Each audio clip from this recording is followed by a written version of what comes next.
Mark 14. After 2 days it was the Passover and the Feast of Unleavened Bread. And the chief priests and the scribes sought how they might take him by trickery and put him to death. But they said, Not during the feast, lest there be an uproar of the people. And being in Bethany at the house of Simon the leper, as he sat at the table, a woman came having an alabaster flask of very costly oil of spikenard. And she broke the flask and poured it on his head. But there were some who were indignant among themselves, and said, Why was this fragrant oil wasted? For it might have been sold for more than 300 denarii, and given to the poor. And they criticized her sharply. But Jesus said, Let her alone. Why do you trouble her? She has done a good work for me. For you have the poor with you always, and whenever you wish you may do them good. But me you do not have always. She has done what she could. She has come beforehand to anoint my body for burial. Assuredly I say to you, wherever this gospel is preached in the whole world, what this woman has done will also be told as a memorial to her. Then Judas Iscariot, one of the 12, went to the chief priests to betray him to them. And when they heard it, they were glad and promised to give him money. So he sought how he might conveniently betray him. Now on the first day of unleavened bread, when they killed the Passover lamb, his disciples said to him, Where do you want us to go and prepare, that you may eat the Passover? And he sent out 2 of his disciples and said to them, Go into the city, and a man will meet you carrying a pitcher of water. Follow him. Wherever he goes in, say to the master of the house, The teacher says, Where is the guest room in which I may eat the Passover with my disciples? Then he will show you a large upper room, furnished and prepared. There make ready for us. So his disciples went out and came into the city and found it just as he had said to them. And they prepared the Passover. In the evening he came with the 12. Now as they sat and ate, Jesus said, Assuredly, I say to you, one of you who eats with me will betray me. And they began to be sorrowful, and to say to him one by one, Is it I? And another said, Is it I? He answered and said to them, It is one of the 12, who dips with me in the dish. The Son of Man indeed goes just as it is written of him.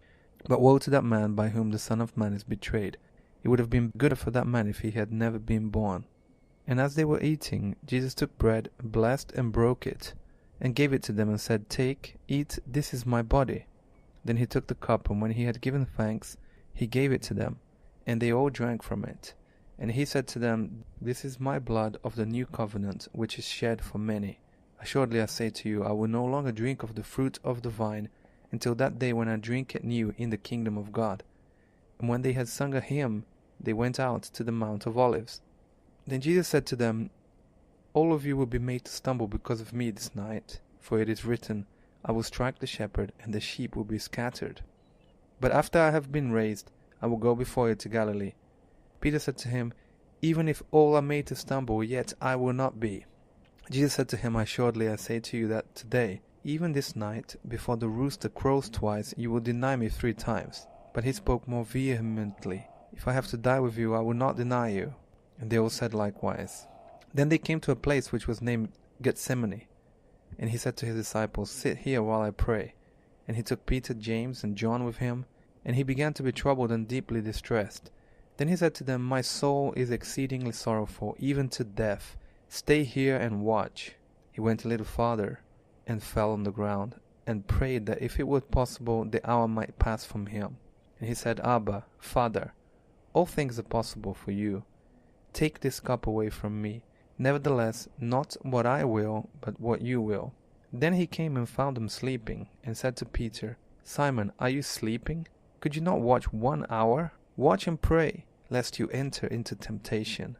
The spirit indeed is willing, but the flesh is weak. Again he went away and prayed, and spoke the same words. And when he returned, he found them asleep again, for their eyes were heavy, and they did not know what to answer him. Then he came the 3rd time and said to them, Are you still sleeping and resting? It is enough. The hour has come. Behold, the Son of Man is being betrayed into the hands of sinners. Rise, let us be going. See, my betrayer is at hand. And immediately, while he was still speaking, Judas, one of the 12, with a great multitude with swords and clubs, came from the chief priests and the scribes and the elders. Now his betrayer had given them a signal, saying, Whomever I kiss, he is the one. Seize him and lead him away safely. As soon as he had come, immediately he went up to him and said to him, Rabbi, Rabbi, and kissed him. Then they laid their hands on him and took him. And one of those who stood by drew his sword and struck the servant of the high priest and cut off his ear. Then Jesus answered and said to them, Have you come out as against a robber with swords and clubs to take me?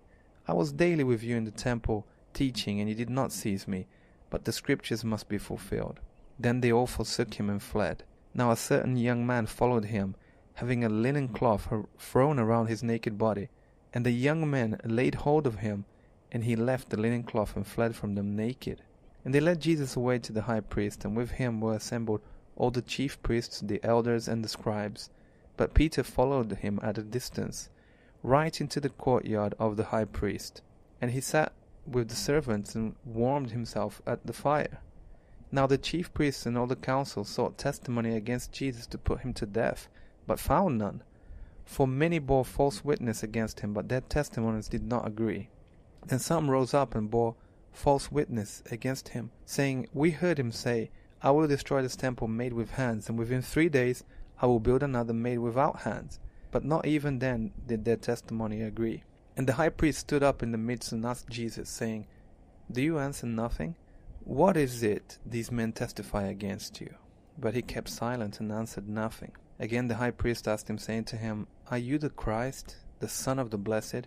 Jesus said, I am. And you will see the Son of Man sitting at the right hand of power and coming with the clouds of heaven. Then the high priest tore his clothes and said, What further need do we have of witnesses? You have heard the blasphemy. What do you think? And they all condemned him to be deserving of death. Then some began to spit on him, and to blindfold him, and to beat him, and to say to him, Prophesy. And the officers struck him with the palms of their hands. Now as Peter was below in the courtyard, one of the servant girls of the high priest came, and when she saw Peter warming himself, she looked at him and said, You also were with Jesus of Nazareth. But he denied it, saying, I neither know nor understand what you are saying. And he went out on the porch, and a rooster crowed. And the servant girl saw him again, and began to say to those who stood by, This is one of them. But he denied it again. And a little later, those who stood by said to Peter again, Surely you are one of them, for you are a Galilean, and your speech shows it. Then he began to curse and swear, I do not know this man of whom you speak. A second time the rooster crowed. Then Peter called to mind the word that Jesus had said to him, Before the rooster crows twice, you will deny me 3 times. And when he thought about it, he wept.